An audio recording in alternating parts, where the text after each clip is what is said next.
मुक्ति दो प्रकार की, सद्यो मुक्ति और क्रम मुक्ति। इसका मतलब कुछ साधक ऐसे होते हैं जो ब्रह्मलोक पर्यंत कोई भी सुख नहीं चाहते, एकमात्र परमात्मा को चाहते हैं। ऐसे साधक जब शरीर छोड़ते हैं तो स्थूल और सूक्ष्म दोनों को त्याग कर केवल विशुद्ध अपनी आत्मा को परमात्मा में लय करते हैं। उसका नाम है सद्यो मुक्ति, शीघ्र परमात्मा को पाना। और दूसरे चाहते हैं क्रम मुक्ति। क्रम मुक्ति का मतलब कुछ साधक ऐसे भी होते हैं जो चाहते हैं कि पहले हम स्वर्ग का सुख भोगें, फिर महर लोक, फिर जन लोक, फिर तप लोक, फिर सत्य लोक, ब्रह्मलोक पर्यंत सारे सुखों का भोग करें, उसके बाद हम परमात्मा को प्राप्त कर लें। तो ऐसे लोग क्रम मुक्ति का मार्ग अपनाते हैं। दृष्टांत से यदि हम देखते हैं कि एक सज्जन ट्रेन से गए बंबई, तो आराम से एक एक स्टेशन पूरे भारतवर्ष के न जाने कितने स्टेशन रास्ते में मिले, घूमते फिरते देखते भागते आराम से बंबई पहुंचे और समय ज्यादा लगा। और एक प्लेन में बैठे तो सीधे दिल्ली से उड़े और 2 घंटे में बंबई, उन्हें बीच में कहीं कोई नहीं मिला, डायरेक्ट बंबई। ऐसी जो एकमात्र प्रभु को चाहते हैं वो सद्यो मुक्ति के मार्ग से जाते हैं, और जो समस्त सारे संसार के और ब्रह्मलोक पर्यंत सुख को भोगते हुए उस तत्व को पाना चाहते हैं, वो क्रम मुक्ति के मार्ग से जाते हैं। और क्रम मुक्ति का मार्ग जो अपनाते हैं वो अपने सूक्ष्म शरीर को साथ में लेके जाते हैं, क्योंकि सूक्ष्म शरीर होगा तभी तो सुख भोग हो पाएगा। इसलिए सहैव गच्छेन मन से इंद्रियाणि। किस कामना से किस देवता की पूजा करनी चाहिए, ये भी सुखदेव जी ने अलग अलग बताया। किसानों को देव माता अदिति की उपासना करनी चाहिए। जो अदिति की उपासना करते हैं उनके घर में अन्न की कभी कभी नहीं रहती। जो विद्वान बनना चाहते हैं वो भगवान शंकर की उपासना करें। शिव जी की सेवा से विद्या प्राप्त होती है। विद्या कामस्तु गिरीशम। जिनका दाम्पत्य जीवन कलह में हो जाए, पति पत्नी में झगड़ा बहुत ज्यादा होता हो, तो माता पार्वती जी की उपासना करने से दाम्पत्य जीवन सुखमय हो जाता है। बोले हमारी तुम्हारा शादी ही नहीं भाई। यदि कोई सुंदर पत्नी चाहता हो तो उर्वशी की उपासना करे, उसे सुंदर पत्नी प्राप्त हो। कोई कहता है महाराज विधायक बनना चाहते हैं, राजनीतिक पद पाना चाहते हैं, तो वो मनुओं की उपासना करे, उससे राज्य पद प्राप्त होता है। एक एक उपासना से अलग अलग देवताओं को। जो सौंदर्य वृद्धि चाहता हो कि हम सबसे सुंदर बन जाए, तो गंधर्वों की उपासना करे तो उसे सौंदर्य की प्राप्ति हो, आदि आदि। परीक्षित बोले जो किसी कुछ भी ना चाहता हो, वो बोले कुछ ना चाहता हो तो वो भगवान नारायण की उपासना करे।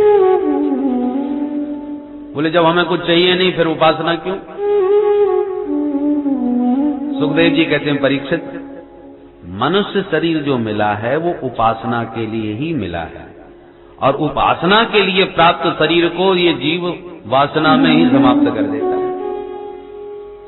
अकामः सर्व कामो वा मोक्ष काम उदारधी तीव्रेण भक्ति योगेन यजेत पुरुषं परम। सुखदेव जी स्पष्ट कहते हैं अकामः सर्व कामो वा। भले ही आपके मन में कोई कामना ना हो, आप अकाम हैं, अथवा बहुत सारी कामनाएं आपके मन में हैं, तो भी नारायणी की उपासना तो जीव मात्र को करनी ही चाहिए। बहुत सारी कामनाएं तो एक एक कामना के लिए एक एक देवता को कब तक पूजोगे, कितने पूजोगे? तो कामना एक तो है नहीं। बहू के बेटा भी चाहते हैं, व्यापार भी बढ़िया चाहते हैं, मकान दुकान भी बढ़िया चले, ये कामना थोड़ी है। एक बुढ़िया अंधी थी, घर में भोजन के भी लाले थे। किसी ने कहा भोले बाबा की उपासना करो, जल्दी प्रसन्न हो जाते हैं आशुतोष। उसने पूजा करी, भोलेनाथ प्रसन्न हो गए। देवी जी जो चाहो एक वरदान मांग लो। अब बुढ़िया चक्कर में पड़ गई, क्या मांगू, मैं अंधी हूं, आंख मांग लेती हूं, दुनिया देख लो। फिर मन में सोचने लगी 80 साल की तो हो गई, अब आंख भी मिल जाएगी तो कितने साल काम आएगी। इससे तो अच्छा है कि रुपया पैसा मांग लूं, धन संपत्ति मांग लूं, कम से कम बच्चे तो सुखी रहेंगे। परंतु बच्चा था ही नहीं, माने उसके तो बच्चा था और उसके बहू के बेटा नहीं था, तो पोते का भी मुंह देखना कहती थी। अब बहू के बेटा मांगू कि अपने लिए आंख मांगू कि रुपया संपत्ति मांगू, खाने के भी तो लाले पड़ रहे। पोता भी मांग लिया और खाने को नहीं घर में, तो क्या फायदा। सोच विचार करके योजना बना के बोली, तो भोले बाबा एक ही वरदान मांगती, क्या? बोले मैं अपनी आंखों से अपने पोते को सोने की थाली में नित्य भोजन कराते हुए देखूं, बस यही वरदान दीजिए। अपनी आंखों से नित्य अपने पोते को सोने की थाली में भात खिलाते हुए देखा करूं, यही वरदान दीजिए। तो आंख भी मांग ली, पोता भी मांग लिया, सोने की थाली में रोज पवाएगी तो संपत्ति की क्या कमी रह जाएगी। ऐसे ऐसे बुद्धिमान भक्त भी होते। बोलो राधे राधे।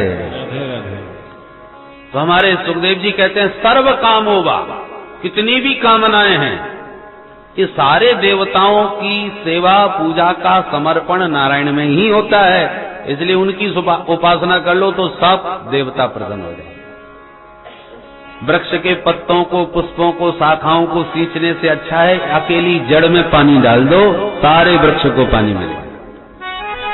केवल जड़ सींचने से जैसे सारा वृक्ष सिंचित हो जाता है, ऐसे मूलम ही विष्णुर्देवानाम यत्र धर्म सनातन, समस्त देवताओं के मूल हैं भगवान नारायण। उनकी उपासना से सारे देवताओं की उपासना हो जाती है।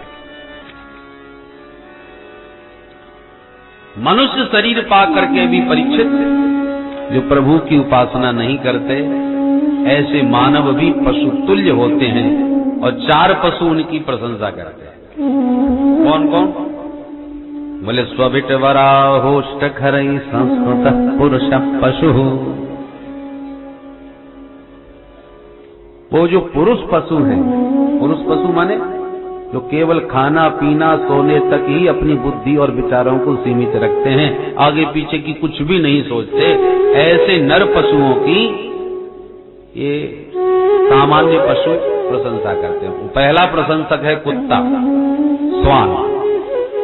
कुत्ता किसकी प्रशंसा करता है और कब प्रशंसा करता है? बोले जब मानव लोग आपस में छोटे छोटे प्रसंगों में लड़ते झगड़ते आपस में गाली गलौज करते हैं, तो लड़ते हुए मानवों को देखकर के कुत्ता बड़ा प्रसन्न होता है, उसे लगता है मेरी खानदान के है, बिल्कुल हम लोगों की तरह। तो अपने परिवार जैसा वातावरण और प्रभाव जब उन मानवों में उसे दिखाई पड़ता है तो वो बड़ा खुश होता है अपनी जाति का स्वभाव देखकर। दूसरा प्रशंसक है बिटबराह। बिटबराह माने ग्रामीण सुगर। वो किसकी प्रशंसा करता है?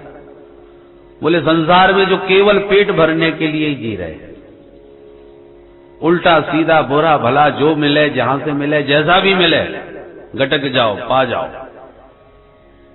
तो सुगर कहता है हम भी जिंदगी भर पेट भरने के लिए घूमते रहते हैं, ये भी पेट भरने में लगे भाई। तो ऐसे नर पशुओं को देख करके बराह प्रसन्न होता है, क्योंकि हमारा और इसका लक्ष्य तो एक ही है, हम भी पेट भरते हैं, ये भी पेट भर रहे हैं। खान पान पर कोई हमारा भी विचार नहीं, इनका भी कोई विचार नहीं,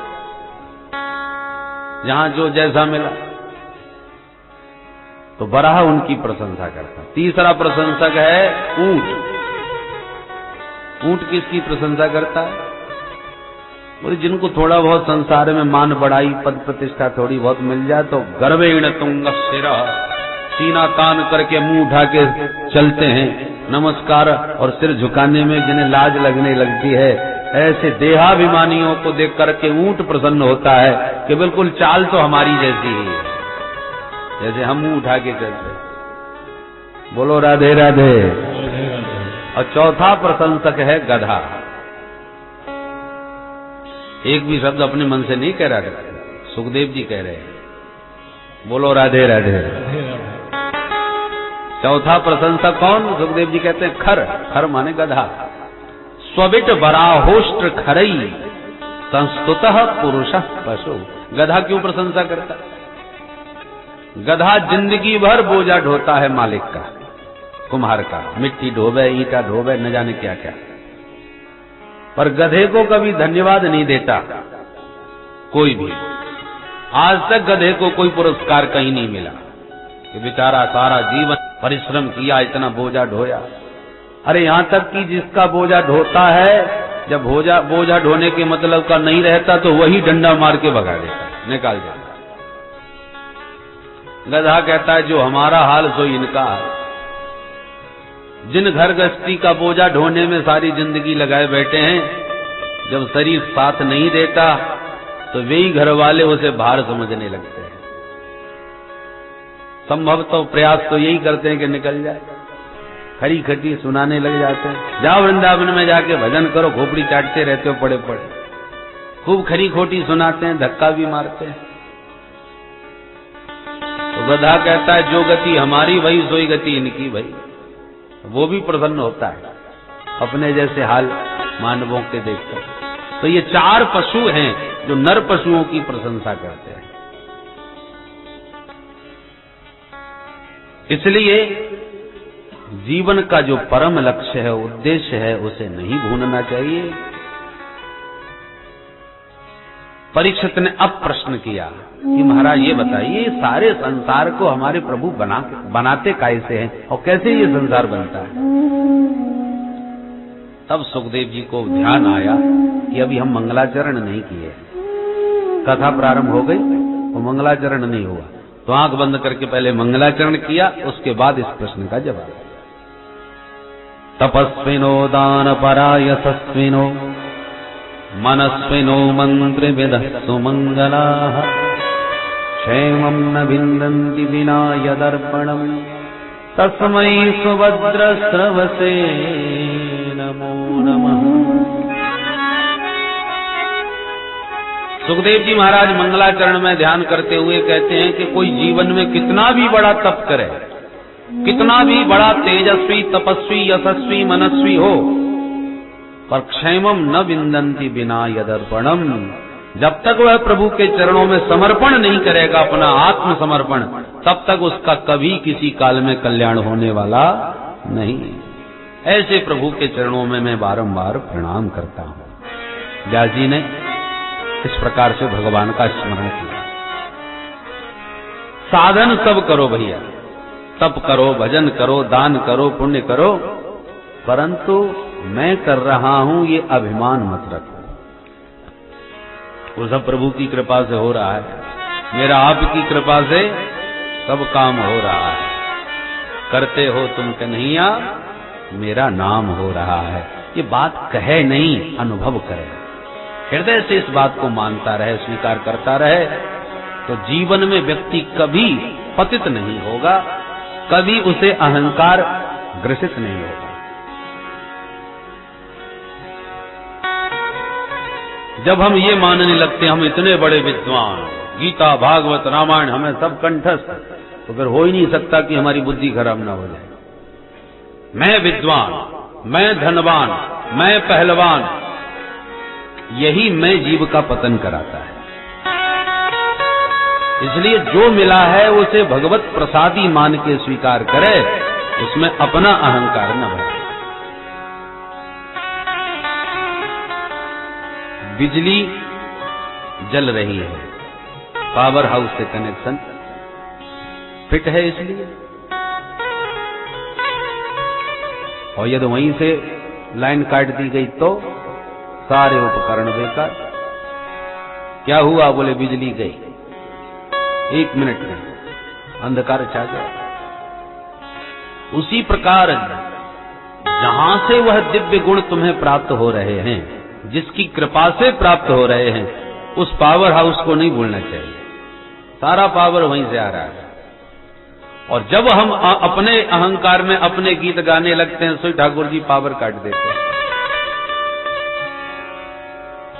आपने अनुभव किया होगा, चाहे हनुमान चालीसा का पाठ करो या राम रक्षा स्तोत्र आदि जो भी पाठ आप करते हो, पूरा कंठस्थ हो गया, कंठस्थ नित्य पाठ कर रहे हो, कभी कभी भी एकदम विस्मृति हो जाती है। हमने तो अनुभव किया है, मंगलाचरण करते करते 600 भागवत होने को आ गए, वही इन श्लोकों का हम मंगलाचरण कर रहे हैं, और कभी कभी मंगलाचरण के ही श्लोक विस्मृत हो जाते हैं, और ऐसा एकदम फ्यूज सा उड़ जाता है कि लाख प्रयास करने पर भी याद नहीं आता। तब आर्त होके प्रभु को मन से प्रार्थना करो, प्रभु आपकी कृपा के बिना कुछ नहीं बोला जा सकता। ये स्मरण जब हो गए तो 1 मिनट में सारी बातें स्मृत हो जाती। भगवान ये झटके बीच बीच में इसलिए देते रहे ताकि उनकी कृपा का अनुभव बना रहे, व्यक्ति अपने को विद्यावारिधि न मानने लग जाए। सर्वगुण संपन्न हनुमान जी की यही विशेषता है, हर कार्य में ठाकुर जी की कृपा को मानते हैं, इसलिए बड़े बड़े कार्य करते हुए भी निरभिमानी रहते हैं। लंका दहन करके हनुमान जी जब लौटे वापिस रामादल में, तो सारे बानर भालू एकमात्र हनुमान जी की जय जयकार बोल रहे थे, महिमा का बखान कर रहे थे। सारे बानर भालुओं ने राम जी से जब हनुमान जी की महिमा गाई तो राम जी भी हनुमान जी की महिमा गा उठे। हनुमान तुमने गजब कर दिया, इतने बड़े महासागर को लांघ लिया, सारी लंका को फूंक दिया। हनुमान तुम्हारे समान मेरा उपकारी कोई नहीं हो सकता, कैसे तेरे ऋण से उऋण होऊंगा। ऐसी ऐसी राम जी ने बातें करी, हनुमान जी चरणों में गिर पड़े, प्रभु इस दास का अभिमान कम से कम आप तो न बढ़ाओ, आप भी यदि इतनी प्रशंसा मेरे मुंह पर करोगे तो मैं कहां जाऊंगा। भगवान बोले भाई हम लोग झूठी प्रशंसा तो नहीं कर रहे, हाँ झूठी प्रशंसा नहीं करना चाहिए, पर यथार्थ है वही तो हम कह रहे हैं भाई। हनुमान जी तुमने समुद्र को नहीं लांघा था क्या, कोई असत्य बात है क्या। हनुमान जी बोले बिल्कुल नहीं। समुद्र नहीं लांघे थे, बोले नहीं। तो फिर लंका में कैसे गए। हनुमान जी बोले हमको तो जहाज मिल गया था, उसमें बैठ के चले गए। अब वानर भालू बड़े चक्कर में, वहां तो कोई जहाज नहीं दिखा हमको, किस जहाज की बात कर रहे हैं। भगवान ने भी जिज्ञासा बस पूछा, हनुमान किस जहाज में बैठ के गए बताओ तो, श्रीलंका का जहाज था कि भारत का जहाज था, कौन सा जहाज मिला तुम्हें। हनुमान जी हाथ जोड़ के बोले सरकार वो जहाज आपने ही मेरे को चलते समय दिया था, इतने बानरों को आपने चारों दिशाओं में भेजा, किसी को कुछ नहीं दिया, सिर्फ मेरे को ही अपने पास बुला के आपने जाते समय मुद्रिका प्रदान करी और कहा बेटा मां से इस माध्यम से मिलना। और मैं उसी वक्त समझ गया था कि ये काम आप मेरे से ही करवाना चाहते हैं। राम कीन्ह चाहे सोई होई, आप जो चाहते हैं जिसके द्वारा कराना चाहते हैं वही सब काम करता है, पर करने कराने वाले आप हो, जीव अपना अभिमान बांटता है, मैंने ये किया, इसलिए उस बेचारे को वो फंस जाता है। आपने हमको 5 किलो सोना दे दिया, बोले भैया हम परदेश जा रहे हैं, घर में कहीं कुछ उपद्रव ना हो जाए, तो जब तक हम लौट के ना आ जाएं तब तक ये सोना आप अपने घर में रख लीजिए, यूं कह के चला गया। अब दूसरे की संपत्ति आपने अपने पास रख दी, अब आप तुम सबको दिखाते फिरो, देखो मेरे पास कितना सोना, देखो मेरे, तो ये कितने बड़ा अविवेक है। सोना किसी का है, तुम अपने माने बैठे हो। अरे जिसका है वो आके कभी भी ले सकता है भाई, तुम्हारे पास तो धरोहर है। तो हनुमान जी के पास जो भी कुछ है वो राम जी का मान करके वो अपने पास रखते हैं। अतुलित बल धामम, धाम माने घर, घर में कौन है, हनुमान जी अपने घर, अपने शरीर को घर मानते हैं। और अतुलित बल, अतुलित प्रभुताई, प्रभु का जो बल पराक्रम है वो उनके भीतर विराजमान है। तो अभिमान किस बात का, वो बल तो प्रभु का रखा हुआ है इस घर में, इस धाम में, इसलिए वो बड़े बड़े कार्य करते हुए भी कभी अहंकार से स्पर्श नहीं करते। हनुमान जी कहते हैं प्रभु आपने ही जहाज दिया था, उसी जहाज में बैठ के पट से चला गया। प्रभु मुद्रिका मेल मुख माही, जलधि लांघ गए अचरज नाही। कौन से आश्चर्य की बात है महाराज, प्रभु मुद्रिका, आपकी मुद्रिका के माध्यम से ही मैं लंका में गया था। पर वहां जाकर के माता जी को जब मैंने मुद्रिका दे दी और माँ का विश्वास जीत लिया और वहां का कार्यक्रम संपन्न करके जब वापस आने लगा तो घबरा गया कि जहाज तो मेरा यही रह गया, मुझे तो वापस भी आना था। तो मैंने कहा अब कैसे जाऊंगा बिना जहाज के। तो फिर मैं माता जी के पास गया, माँ मेरे को जाना है प्रभु के पास, अब बताइए क्या करूं। तो माँ ने मुस्कुरा करके आशीर्वाद दिया कि बेटा उधर से पिताजी के जहाज में आया, इधर माता जी के जहाज से जा। तो चूड़ामणि उतार करके मुझे प्रदान कर दी और माँ की उस कृपामयी चूड़ामणि में बैठ करके मैं वापस आपके चरणों में आ बैठा। तो मेरे ऊपर तो आप दोनों का आशीर्वाद है और उसी आशीर्वाद से ये दास का काम चल रहा है। भगवान बड़े प्रसन्न हो गए। ये हनुमान जी की कुशलता। भगवान बोले अच्छा ठीक है, जहाज से आना जाना तो हमारी कृपा से हो गया, पर इतनी बड़ी लंका को निशाचरों के बीच तुमने भस्म कर दिया, ये तो तुम्हारा पराक्रम हुआ कि नहीं। हनुमान जी बोले महाराज उसमें मेरी क्या विशेषता, वो कार्यक्रम भी आप नहीं करवाए। भगवान बोले हमने कब, हमने तो तुम्हें आज्ञा भी नहीं दी कि भैया किसी के घर में आग लगा देना। हमने तो सिर्फ तुम्हें जानकी का पता लगाने पूछा था, किसी के भेजा था, किसी के घर में आग लगाने नहीं भेजा था। और यदि रावण ने तुम्हारी पूंछ में आग लगा ही दी तो तुम उसकी मूंछ में आग लगा देता। तूने तो पूरी लंका को ही भस्म कर दिया। अरे भाई तुम सेवक हो तो मालिक जितना आज्ञा दे उतना ही काम करना चाहिए, मनमुखी सेवक को नहीं होना चाहिए। हनुमान जी डर गए कि ये तो हम फंस गए। भगवान बोले तो अच्छा किसकी आज्ञा से तुमने लंका को जलाया। बोले सरकार आज्ञा आपने डायरेक्ट नहीं इनडायरेक्ट दी थी। कैसे। बोले मैं जब लंका में पहुंचा सरकार माता जी से भेंट करने के लिए, तो मैं तरु पल्लव में छुपा बैठा था और सारी गतिविधि वहां की देख सुन रहा था। रावण आया बड़बड़ा के चला गया, वो मैंने देखा। उसके जाने के बाद त्रिजटा नाम राक्षसी एका, राम चरण रति निपुण विवेका। आपके चरणों की अनन्य अनुरागिनी एक परम भक्त त्रिजटा राक्षसी को मैंने देखा। अब आपका जो भक्त है वो हमारा मित्र है, हमारा साथी है। मैं उसको देखकर बड़ा प्रसन्न हुआ कि चलो विदेश में परदेश में कोई अपना मिल जाए सगा तो अपना बड़ा आत्मीय लगता है। लंका में कोई वैष्णव मिल गया, आपका भक्त मिल गया, मेरा मन बड़ा आह्लादित हो गया उसे देखकर। परंतु थोड़ी देर में उस त्रिजटा देवी ने तमाम राक्षसियों को अपने पास बुला करके स्वप्न सुनाना प्रारंभ किया और भक्त के हृदय से तो ठाकुर जी ही बोलते हैं साक्षात। भक्त का वचन भगवान का वचन होता है। मैं भी कान लगा के सुनने लगा। पता है वो क्या कह रही थी। सपने बानर लंका जारी, जातु धानु सेना सब मारी। आज मैंने स्वप्न देखा है कि इस लंका को किसी बंदर ने फूंक दिया, जला दिया, तमाम राक्षसों को मार डाला। मैं सुनकर के मेरे कान खड़े हो गए कि हमारे कार्यक्रम में तो ये लिखा ही नहीं है, भगवान ने ऐसा करने को कहा ही नहीं है। ओ समझ गया ठाकुर जी शायद जल्दी जल्दी में ये कहना भूल गए, इसलिए इसके द्वारा मेरे को आज्ञा दे रहे हैं बेटा तुझे ये भी काम करके आना है। भक्त के हृदय से भगवान मुझे आदेश सुना रहे हैं, बेटा ये भी तुम्हें करना पड़ेगा। फिर मेरे मन में दुविधा रही, बंदर हम अकेले थोड़े, हमारा नाम तो इसने लिया नहीं। सपने बानर, तो बानर तो लाखों हैं हमारे रामादल में, हो सकता है मेरे बाद किसी दूसरे बंदर को भेज दिया जाए, जाओ फूके आओ। तो ये मैं कैसे मानूं कि ये काम मेरे को ही करना है। परंतु जब आगे वह उसने कहा यह सपना में कहूं पुकारी, हो यह सत्य गए दिन चारी। ये मेरा स्वप्न मात्र 2-4 दिन में ही पूरा होने वाला है, ये मेरा विश्वास है।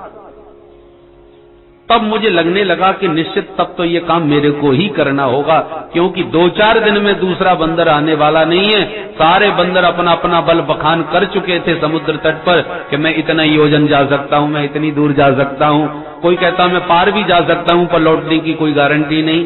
तो सारे बंदर 2-4 दिन में तो कोई दूसरा आने वाला है नहीं, क्योंकि सब मना कर चुके। और जब 2-4 दिन में दूसरा कोई नहीं आने वाला है तो ये कार्यक्रम निश्चित रूप से हमको ही करना होगा। अब फिर भी मन में एक शंका बनी रही कि सचमुच ये काम करना ही है कि अपने मन की हम ऐसी योजना बना रहे हैं। परंतु जब मेघनाथ ने हमको बांध ही लिया, रावण के दरबार में खड़ा कर ही दिया और रावण ने अपने ही मुंह से आदेश सुना दिया, मां लगा दो इस बंदर की पूंछ में आग। तो महाराज हमने तो न किसी से माचिस मांगी, न किसी से घी तेल मांगा, हम तो शांत खड़े थे। उन राक्षसों ने हमको चारों तरफ से घेर के हमारी पूंछ में कपड़े लपेटने चालू कर दिए, तमाम घी और तेल के पीपे पटक दिए हमारी पूंछ के ऊपर, और उन्होंने ही अपने हाथ से माचिस भी लगा दिया। अब बताओ किसी बंदर की पूंछ में आग लगे तो बंदर क्या खड़ा खड़ा जले? आग लगेगी तो उछलेगा, कूदेगा, भागेगा, दौड़ेगा, प्राण बचाने के लिए सब प्रयास करेगा। मेरी भी पूंछ में आग लगी तो अपने राम भी भागे महाराज, हमने कुछ नहीं किया। उन राक्षसों ने अपने हाथ से हमारी पूंछ में आग लगाई थी सरकार, और इतने कपड़े और इतना तेल पटका मेरी पूंछ में कि रहा न नगर बसन घृत तेला, पूरे शहर में न तेल बचा न कपड़ा बचा, सब ने मेरी पूंछ पर लपेट दिया। और जैसे ही आग लगी तो अपने राम ने दौड़ लगाई, हमारी पूंछ की आग पूरे शहर में फैलती चली गई, और मैं भागता भागता जैसे ही समुद्र में कूदा तो पूंछ का तो एक बाल भी नहीं जला, उन्हीं के कपड़े, उन्हीं का तेल, उन्हीं की आग और उन्हीं के घर में आग लग गई। हम तो प्राण बचाते बचाते समुद्र में कूदे और पूंछ का नंबर जलने का आया, तब तक तो कूद चुके थे, तो पूंछ का कुछ भी नहीं बिगड़ा। इससे सिद्ध होता है सरकार सब करने कराने वाले आप ही हो, इसमें अपने राम ने क्या कर दिया। बोल भक्तवत्सल भगवान की जय। प्रसन्न हो गए भगवान। ये है विशेषता हनुमान जी की। काम इतने बड़े बड़े करते हैं पर अभिमान किंचित भी अपने भीतर नहीं रखते, विश्वास पूर्वक कहते हैं प्रभु करने कराने वाले सब आप ही हो, फिर सबको प्रेरणा भी आप ही देते हो, सबसे काम आप ही कराते हो। ये विश्वास करते हो तुम कन्हैया मेरा नाम हो रहा है, ये भाव मन में सर्वदा भरा रहे। चाहे विद्या मिली हो, चाहे योग्यता मिली हो, कोई भी गुण मिला हो, वो भगवान का दिया हुआ प्रसाद है, वो हमारे माध्यम से कुछ कराना चाहते हैं तो जीव को कभी अहंकार छू नहीं सकता। तपस्विनो दान परा यशस्विनो, इसलिए सुखदेव जी कह रहे हैं साधन कितने भी बड़े हों और भगवान करा रहे हैं, ये ज्ञान हमेशा बना रहना चाहिए। एक के आगे शून्य रख दो तो सीधे 10 हो गए, और दूसरा शून्य बढ़ाया सीधे 100, एक और बढ़ा दिया 1000, एक और बढ़ाया 10,000। अब प्रत्येक शून्य 10 गुना बढ़ जाता है। मात्र एक शून्य आगे बढ़ा कि 10 गुना संख्या बढ़ गई। अब शून्य अभिमान में भर गए, हमारी बदौलत 100 हुए, हमारी वजह से 1000 हुए। हर शून्य अपना बल बखान करने लगा, मैं इतना बड़ा, मैं इतना बड़ा। जो एक अंग बैठा था, एक अंक, उसने कहा तुम ही बड़े बने रहो, हम ये चले। और जो अंक खिसकने लगा तो अब कितना बचा? यदि अंक आदि से खिसक गया तो क्या बचा? 0/0, एक भी नहीं बचा, सब बर्बाद हो गए। शून्य में 10 गुनी शक्ति आती है कब? जब आदि में अंक हो गए तब। वो अंक नहीं तो सब बर्बाद। ऐसे ही राम नाम को अंक है, सब साधन है शून्य, अंक गए कछु हाथ न, अंक रहे 10 गुण। राम नाम की कृपा का अंक यदि आदि में बना रहा तो जितना भी कुछ करोगे साधन वो 10 गुना बढ़ता जाएगा। और साधन का ही अभिमान पालते रहे, हम इतने बड़े साधक, इतना भजन करते, इतना तप करते हैं, इतने यज्ञ कर लिए, और उस समय कहीं राम नाम की कृपा चली गई हाथ से तो सारे साधन व्यर्थ हो जाएंगे, बर्बाद हो जाएंगे। इसलिए क्षेमम न विन्दन्ति विना यदर्पणम, तस्मै सुभद्र स्रवसे नमो नमः। सुखदेव जी ने बहुत सुंदर मंगलाचरण प्रभु का ध्यान करते हुए किया और बोले परीक्षित, भगवान श्री हरि नारायण के दिव्य नाभि से कमल उत्पन्न हुआ। कमल से ब्रह्मा जी का प्राकट्य हुआ। ब्रह्मा जी चारों दिशाओं में देखना चाहते थे, इसलिए 4 मुख उनके चारों दिशा में प्रकट हुए। ब्रह्मा जी ने दूर दूर तक देखा कि जल और वायु के अतिरिक्त कुछ भी नहीं। तो सोचने लगे, को हम, मैं कौन हूं? पानी और हवा, तो मुझे किसने जन्म दिया है? मेरा जन्मदाता कौन है? ये जिज्ञासा ब्रह्मा जी में जागृत हुई तो मात्र उन्हें 2 अक्षर सुनाई पड़े, तप तप, तपस्या करो। तब ब्रह्मा जी तपस्या में आंख बंद करके ध्यान मग्न होकर के आत्मचिंतन करने लगे। कई हजार वर्षों तक तप किया। तब भगवान ने 4 श्लोकों में दिव्य उपदेश ब्रह्मा जी को दिया। इसका नाम है चतुश्लोकी भागवत। भगवान कहते हैं, सुनो ब्रह्मा जी, मैं अपने स्वरूप का ज्ञान तुम्हें करा रहा हूं, ध्यान से सुनो।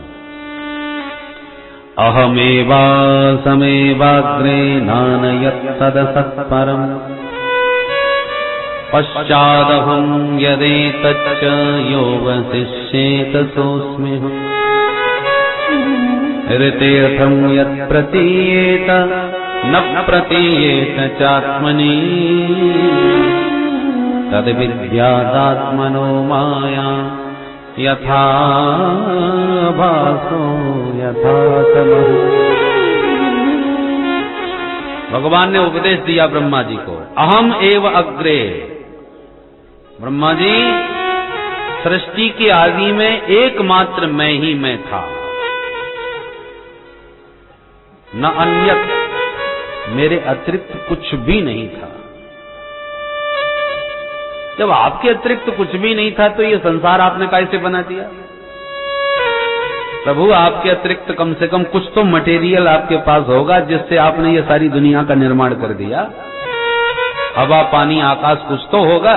भगवान बोले, ना नान्य सत, न सत था न असत, न स्थूल था न सूक्ष्म, न कारण था न कार्य, अहम एव अग्रे आसम एव। सृष्टि के आदि में एकमात्र सिर्फ मैं था। तो संसार कैसे बनाया? भगवान बोले, संसार बन, जब हम अकेले ही थे तो जो कुछ बने सो हम ही बने, और जो कुछ बनाया सो हमने ही बनाया। हम बनाने वाले भी हैं और हम बनने वाले भी हैं। इस बात को बहुत ध्यान से सावधान होकर के सुनो। बोलो जय श्री कृष्ण। संसार में जितने भी कार्य दिख रहे हैं, समस्त कार्यों के 2 कारण होते हैं, एक निमित्त कारण, एक उपादान कारण। जैसे घड़ा बना, कैसे बना? मिट्टी से। तो घड़े का मूलभूत कारण क्या है? मिट्टी। तो मिट्टी है उपादान कारण। मूलभूत कारण का नाम उपादान कारण। पर क्या मिट्टी अपने आप घड़ा बन सकती है? नहीं। कुम्हार ने बनाया तब मिट्टी घट बनी। तो कुम्हार हो गया निमित्त कारण, जिसने मिट्टी को घड़े का आकार दिया। तो कुम्हार निमित्त कारण, मिट्टी उपादान कारण। दूसरा दृष्टांत देखें, सोने का आभूषण, उपादान कारण क्या है? सोना। सोने ने ही आभूषण का रूप धारण किया है। और निमित्त कारण क्या है? स्वर्णकार, ज्वेलर, जिसने सोने को एक सुंदर गहने का आकार दिया। ऐसी सारे कार्य जितने भी हैं, निमित्त कारण और उपादान कारण 2 होते हैं। पर कई कार्य ऐसे भी जगत में देखे जाते हैं जिनका निमित्त कारण और उपादान कारण एक ही होता है। जैसे मकड़ी का जाला। मकड़ी जो जाला बुनती है, आपने देखा होगा। तो मकड़ी, अब उस जाले का निमित्त कारण कौन है? मकड़ी, क्योंकि मकड़ी ही तो जाले को बुन रही है, तो बनाने वाली भी मकड़ी। तो जाला कहां से पैदा हुआ? बोले मकड़ी से ही। मकड़ी अपने से ही तो जाला पैदा करती है। तो फिर उपादान कारण कौन हुआ? बोले मकड़ी। जाले का उपादान कारण भी मकड़ी है, क्योंकि मकड़ी से ही जाला उत्पन्न हो रहा है और निर्माण भी वही कर रही है, इसलिए निमित्त कारण भी वही है। तो जैसे मकड़ी अपने जाले का अभिन्न निमित्त उपादान कारण है, निमित्त कारण भी वही है और उपादान कारण भी वही है, इसलिए अभिन्न है। वैसे तो भिन्न भिन्न होते हैं ये दोनों कारण, परंतु मकड़ी अपने जाले का अभिन्न निमित्त उपादान कारण है। दूसरे दृष्टांत में मोर का पंख, मोर के पंख में पंख का उपादान कारण भी मोर है और निमित्त कारण भी मोर है। ठीक इसी प्रकार से सारे जगत को बनाने वाले भी भगवान हैं और सारा जगत बना भी भगवान के ही द्वारा है, उत्पन्न भी भगवान से ही हुआ है, इसलिए निमित्त कारण भी भगवान और उपादान कारण भी भगवान। बोलो राधे राधे। तो भगवान कहते हैं कि सारे संसार का निमित्त कारण उपादान कारण एकमात्र मैं ही हूं, मैं ही जगत के रूप में बना हूं और मैंने ही जगत को बनाया भी है। परंतु मेरी माया, ब्रह्मा जी इस पर ध्यान रखो, ये जो मेरी माया है ये क्या काम करती है महाराज? भगवान कहते हैं मेरी माया का काम है सत्य को छुपाना, असत्य को दिखाना, झूठे को सांचा, सांचे को झूठा बताना। ये उल्टा पुल्टा काम करते हैं और सृष्टि में ये तुम्हारा सहयोग करेगी, इसलिए इसको भी साथ में रखो। ये क्या सहयोग करेगी? बोले जीवों को जब अज्ञान होगा तभी तो तुम्हारा संसार चलेगा। भाई एकदम शुद्ध सोने के बढ़िया गहने नहीं बनते, थोड़ा बहुत तो टांका वाका लगाना पड़ेगा, मिलावट होगी तभी तो आभूषण बढ़िया बनेगा। ऐसे ही अज्ञान की माया द्वारा मिलावट न की जाए और सारे जीव यदि शुद्ध बुद्ध ज्ञान संपन्न हो जाए तो संसार ही ठप हो गया, फिर तो सभी मुक्त हो गए, फिर दुनिया कैसे चलेगी भाई? तो माया की मिलावट से ही ये दुनिया चल रही है। शुद्ध सोने की कीमत भले ही ज्यादा हो, परंतु आभूषण तो उतना बढ़िया नहीं बनेगा। ऐसे ही ये संसार के जितने आभूषण हैं वो अज्ञान माया के द्वारा ही बनाए जा रहे हैं, परंतु जो ज्ञान संपन्न हो जाते हैं वो शुद्ध सोने होकर के शुद्ध बुद्ध और मुक्त हो जाते हैं, संसार के प्रपंच से भी निर्मुक्त। इसलिए सारा संसार जो तत्व ज्ञानी है उस सारे संसार में ही परमात्मा का दर्शन करते हैं, क्योंकि परमात्मा ही जगत के रूप में बने। पर परमात्मा के नाम रूप भिन्न भिन्न हो गए, इसलिए व्यवहारिक भिन्नताएं तो सब हैं, पर तत्वतः वो अभिन्न है। उदाहरण से देखो, एक लड़का प्रथम श्रेणी पास हो गया, पिताजी बोले चल तेरे को आज सोना खरीदवाता हूं। मैंने सोच रखा था तुम प्रथम श्रेणी पास होगा तो तुझे अब की बार सोना खरीदवाऊंगा। गया सोने की दुकान, तब तक दरवाजे पर कोई मित्र मिल गया, तो पिताजी तो अपने मित्र से गप्पे मारने लगे और बेटे से कहा तू जाके दुकान के भीतर देख, मैं अभी आता हूं और जो पसंद आवे खरीद। अब बेटा जाके, अब बेटा बहुत गरीब परिवार का था, जिंदगी में पहली बार सोने की दुकान में चढ़ा, जानता ही नहीं था सोना क्या होता है, तो पूछने लगा भैया हमको सोना खरीदना है। दुकानदार बोला तो खरीदो, क्या चाहिए? अब वो देखे इसमें अब सोना कौन सा है, उसने पूछा ये क्या चीज है? बोली लर है, जंजीर। अच्छा, तो ये क्या चीज है? बोले ये अंगूठी है। ये क्या है? ये बोले ये हार है। और जितनी जो वस्तुएं थी उसने सबका नाम पूछ लिया। लौट के बाहर बोला पिताजी इसमें सोना है ही नहीं। सोना नहीं? बोले हाँ मैंने सब पूछ लिया, कहीं कुछ बताता है कहीं कुछ बताता है, सोना तो उसने एक भी चीज का नाम नहीं दिया, उसके पास सोना है ही नहीं। तब पिता भीतर जाके बोले अरे मूर्ख, ये जितने भी आभूषण है ना ये सब सोने के ही है, ये सब सोना है, तो इसने मेरे को सोना बताया क्यों नहीं? बोले बेटा सोने के ही अलग अलग आभूषण बने गए तो इसलिए नाम अलग अलग हो गए, और वस्तुतः ये सब सोने की। उसी प्रकार परमात्मा ही जगत के रूप में प्रकट हुआ है तो सब परमात्मा का ही स्वरूप। सर्वम विष्णुमयम जगत, परंतु आकार अलग अलग हैं, इसलिए नाम रूप आकार के अलग अलग पड़ गए। ये स्त्री है, ये पुरुष है, ये कुत्ता है, ये बिल्ली है, ये चूहा है, ये मगर है, ऐसे नाम आकार के अनुसार अलग अलग हैं, पर तत्वतः सब परमात्मा के ही स्वरूप हैं। सिया राम में सब जग जाना, ये तत्व की दृष्टि है। पर व्यवहारिक दृष्टि में भेद है, तत्व की दृष्टि में अभेद है। मिट्टी के ही अनेक बर्तन बन गए, ये घड़ा है, ये मटका है, ये सकोरा है, ये कुल्हड़ है, ये दीपक है, ये चिलम है, ये सुराही है। अब बताओ कितने सारे बर्तन बन गए। अब कोई कहे ये सब क्या है, बोले सब मिट्टी है तो तत्वतः सब मिट्टी ही है, इसमें कोई संदेह नहीं। पर फिर भी उस मिट्टी के जो अलग अलग जो आकार बनाए हैं कुम्हार ने, इसलिए नाम अलग अलग हैं। ये घड़ा, ये सकोरा। अब उसी मिट्टी का घड़ा बना है जो स्वयं शीतल रहता है, जल को भी शीतल रखता है, और जो उसका जल पीता है उसका हृदय भी शीतल हो जाता है। अब उसी मिट्टी की बनी है चिलम, देखिए आपने, कई लोग फूंकते रहते हैं और खूब आंख कान से धुआं निकालते हैं, चिलम पीने वालों को देखा होगा। अब मिट्टी की वो भी बनाई जाती है। अब एक मिट्टी की बनाई हुई चिलम है जो स्वयं धधकती रहती है, और जो पीता है उसके हृदय को भी धधकाती रहती है, जलाती रहती है, खुद जलती है, दूसरों का हृदय जलाती है। और उसी मिट्टी की सुराही है जो स्वयं शीतल है, और जो पीवे उसका पानी उसका हृदय भी शीतल हो जा रहा है। बने सब एक ही मिट्टी के, कोई जला रहा है, कह रहा है। ऐसे ही तत्व की दृष्टि से सब परमात्मा के स्वरूप हैं, पर कोई महात्मा है, कोई दुरात्मा है, कोई आतंक फैला रहा है तो कोई शांति का संदेश सुना रहा है।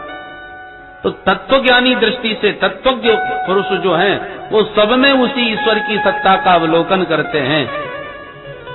हम लोग व्यवहार के उन आकारों में थोड़े फंसे रहते हैं, ये सज्जन, ये दुर्जन, ये अच्छा आदमी, ये बुरा आदमी, ये व्यवहारिक भेद तो हैं।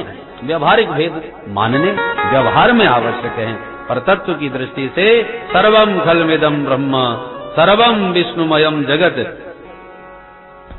सिया राम में सब जग जाने, ये है तत्व की दृष्टि। तत्व दृष्टि अलग है, व्यवहारिक दृष्टि अलग है।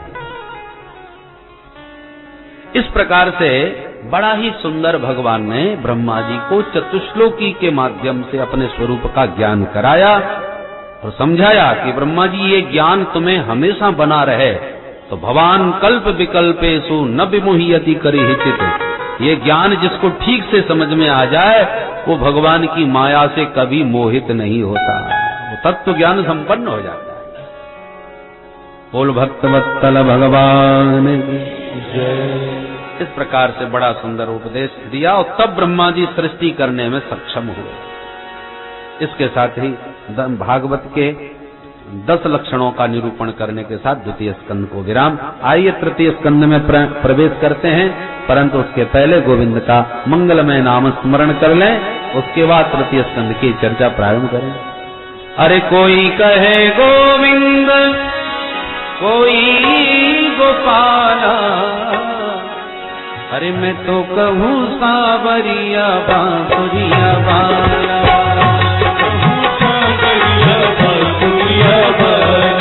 मैं तो कहूँ सावरिया बांसुरिया वाला, मैं तो कहूँ सावरिया बांसुरिया वाला।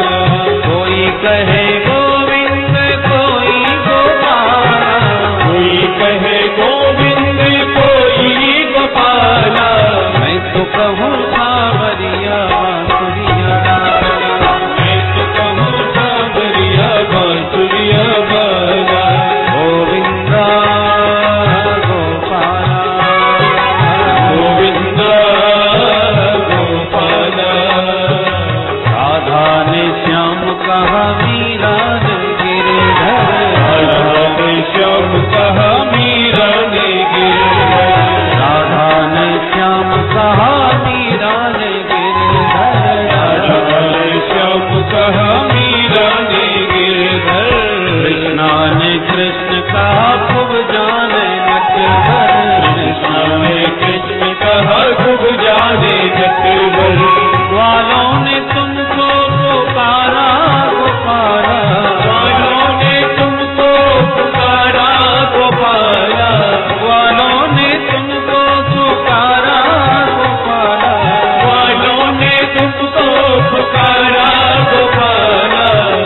कहूँ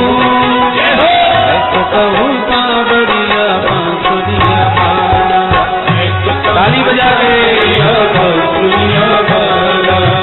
तो कहूँ बावरिया बांसुरिया वाला। मैं तो कहूँ बावरिया बांसुरिया वाला। गोविंदा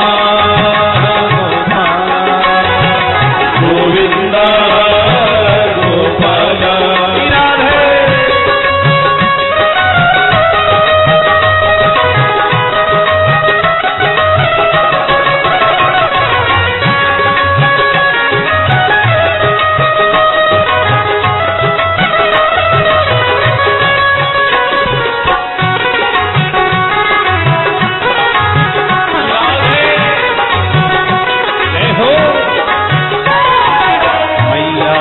कहती है सुनो कन्हैया।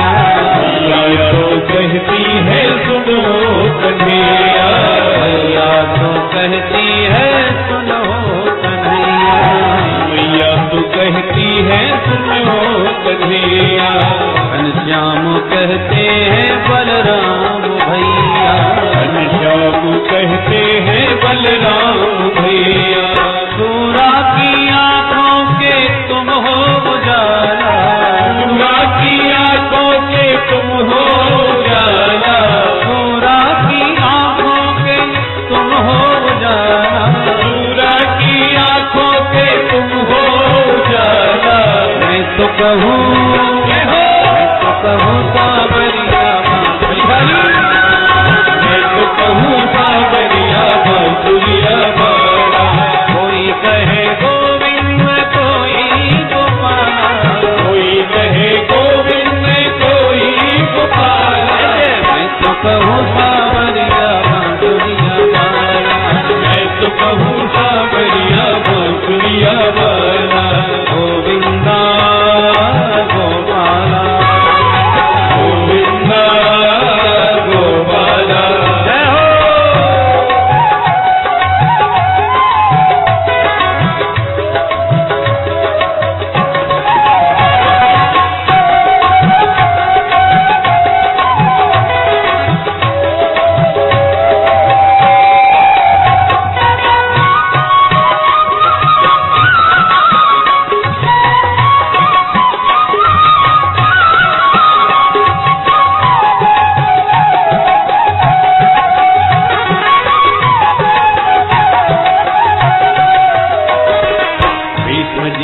बनवारी अर्जुन के मोहन।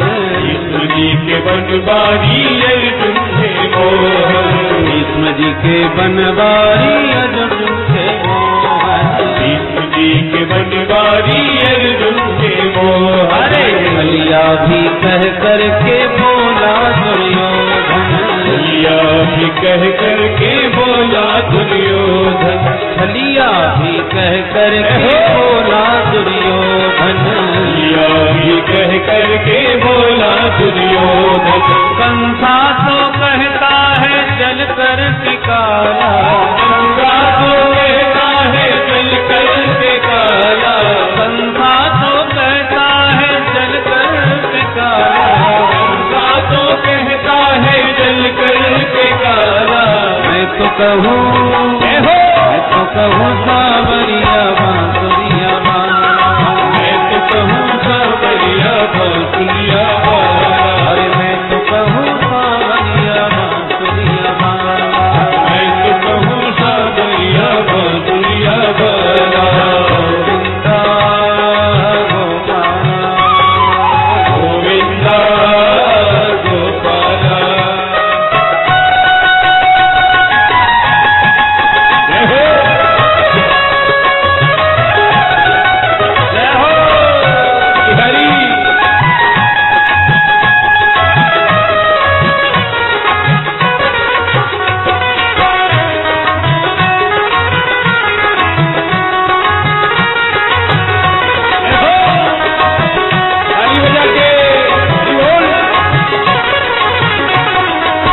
युधिष्ठिर के उद्धव के युधिष्ठिर के उद्धव के माधव। युधिष्ठिर के उद्धव के माधव। राक्षस युधिष्ठिर के ऊधम के माधव, के भगवान संतों के केशव, भगवान संतों के केशव, भक्तों के भगवान संतों के केशव, भगवान संतों के केशव। हरि ग्वालिनिया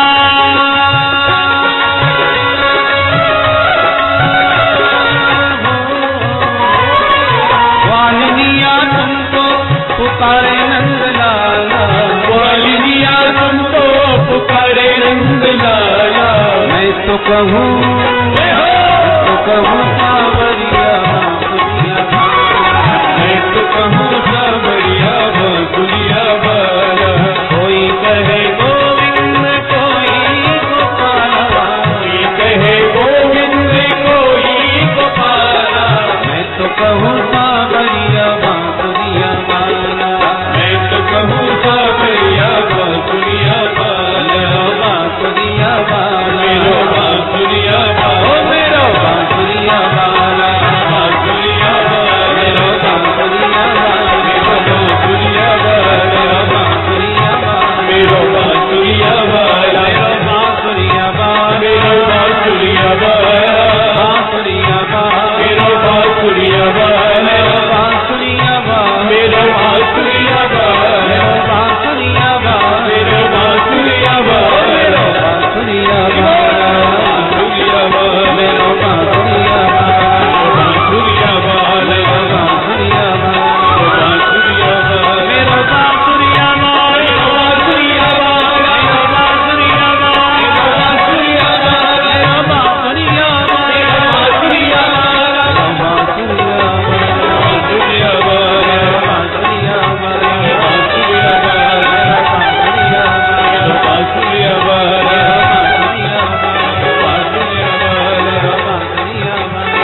बांसुरिया वाला, बांसुरिया वाला, बांसुरिया वाला, बांसुरिया वाला,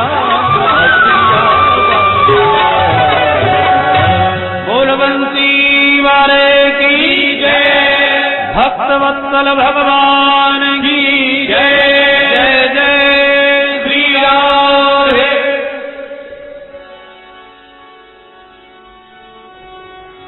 सुखदेव महाप्रभु कहते हैं, परीक्षित, भगवान पदार्थों से, योग्यता से, गुणों से प्रभावित नहीं होते।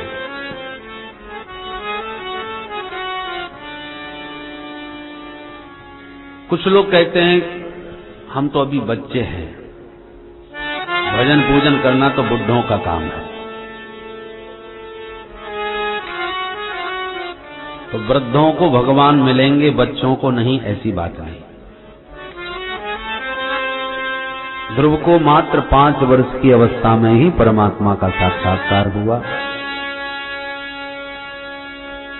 बहुत आचार विचार तुम्हारा है और भगवत भाव नहीं, तो भी प्रभु मिलने वाले नहीं। भगवान किस बात पर रीझते हैं कि भगवान ही जाने।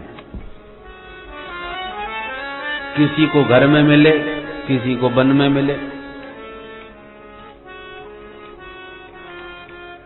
किसी को पूजा करने से मिले तो किसी को बिना पूजा किए मिल गए। आप इदमित्थम नहीं कह सकते कि ऐसा करने से ही प्रभु मिलेंगे। बहेलिया, दुनिया का शिकार करने वाला, उसे भगवान मिल गए। सदन कसाई को मिल गए। कैसे कैसे लोगों को मिल गए। अब किस बात पर उन्होंने क्या गुण देखा, कुछ नहीं पता। गुणाक्षर न्याय से गोविंद की कृपा होती है। गुणाक्षर न्याय क्या? लकड़ी में घुन लगता है तो कभी कभी लकड़ी में घुन के द्वारा ओम बन जाता है।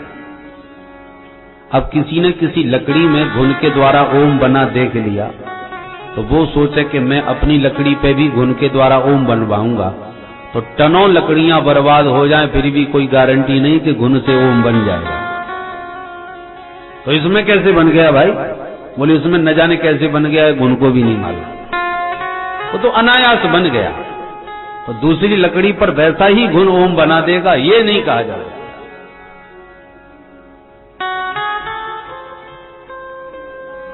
किशोरी जी पूजा करने जा रही थी पुष्प वाटिका में, गिरिजा पूजन के लिए। तो किशोरी जी की एक सखी बोली तुम पूजा पाठ करो, मैं तो जरा फुलवाड़ी घूमूंगी। एक सखी सिय संग बिहाई, गई रही देखन फुलबाई। सभी सखियों के साथ किशोरी जी पूजा कर रही हैं और एक सखी फुलवाड़ी घूम रही है। तो घूमने वाली को राम जी महाराज का सबसे पहले दर्शन हो गया और उसी की कृपा से किशोरी जी के साथ की सखियों को भगवान मिले। तो जो पूजा कर रही थी उनको बाद में मिले, जो घूम रही थी उसको पहले मिल गए। अब कोई ये सिद्धांत बना ले कि आज के बाद हम भी घूमेंगे फिरेंगे आनंद लेंगे तब भगवान मिलेंगे, पूजा से नहीं मिलते, तो ये कोई सिद्धांत नहीं हो गया। उस पर न जाने कैसी किस रूप में कृपा भगवान को करनी थी, हो गई। उसे घूमते फिरते मिल गए, उनको बाद में मिले। विश्वामित्र जी वन में गए, इतना तप किए, पर विधाता बनने की सामर्थ्य आ गई। घर परिवार छोड़ करके इतना तप किया, तब भी भगवान नहीं मिले। दशरथ जी को घर बैठे मिल गए। तब विश्वामित्र जी को भी जंगल छोड़ के दशरथ जी के घर में आना पड़ा, तब राम जी मिले। तो घर छोड़ने से मिल जाएंगे इसकी कोई गारंटी नहीं, किसी को घर बैठे ही मिल जाएंगे। पर वो मिलते किसको हैं, किस बात पर रीच करके, ये कुछ नहीं कहा जा सकता। पूतना जो विष पिलाने आई थी भगवान को, उसी को मां के समान गति भी प्रदान कर देते हैं। तो न जाने कौन से गुण पर दया निधि रीझ जाते हैं, कुछ नहीं कहा जा सकता। गुणाक्षर न्याय से किसी भी रूप में किसी पर भी कृपा कर सकते, इसलिए कृपा की कामना करते रहना चाहिए। प्रभु कृपा करेंगे ये विश्वास रखना चाहिए। भगवान की कृपा की पंक्ति में जोड़े रहना चाहिए। अरे भाई परीक्षा दोगे तो फिर हो सकता है परीक्षक प्रसन्न हो जाए तो फेल भी होते होते आपको अपनी कृपा के अंक लगा करके पास कर दे। और परीक्षा बुरी भली कुछ दो तो सही, और जब एडमिशन ही तुमने नहीं किया तो अब परीक्षक बेचारा क्या करे।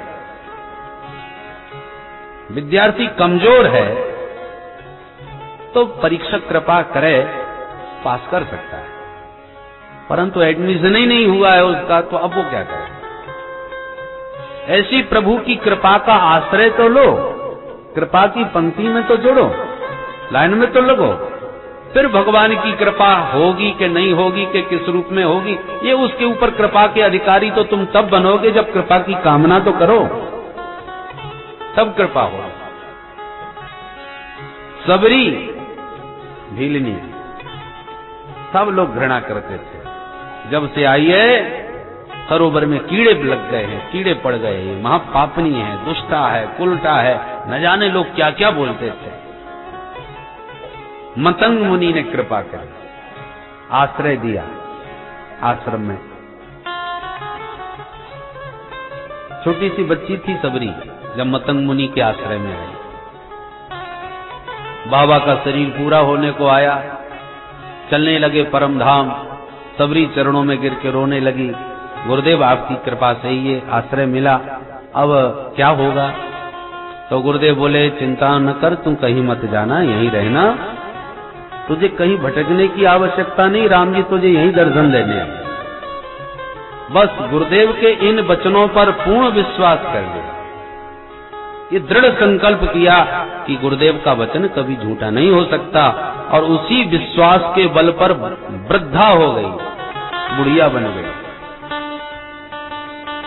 पर ये विश्वास उसका कभी विचलित नहीं हुआ। राम जी आएंगे ये उसे पूर्ण विश्वास बना रहा, तो भले ही कितना ही प्रतीक्षा करनी पड़ी, पर राम जी जब आए तो सबसे पहले सबरी के ही आश्रम में गए। कृपा का भरोसा था, गुरुदेव के वचन का विश्वास था, तो राम जी इतने इतने ऋषि मुनि सब, पता सबको लग रहा था राम जी आ रहे हैं, तो सबने अपने अपने घरों को, भवनों को और अपने आश्रमों को ऐसा जगमगा दिया ताकि प्रभु सबसे पहले हमारे आश्रम में आवे।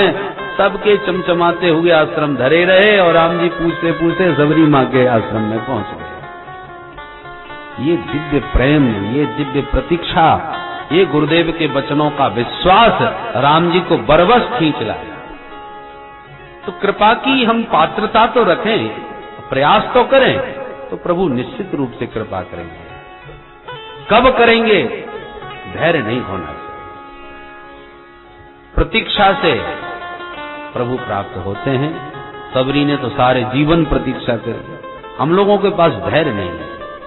या 2, 4, 5 साल भी जप लिए थोड़े बहुत 5-7 माला, तो कहते फायदा तो कुछ होता ही नहीं, 5 साल से लगे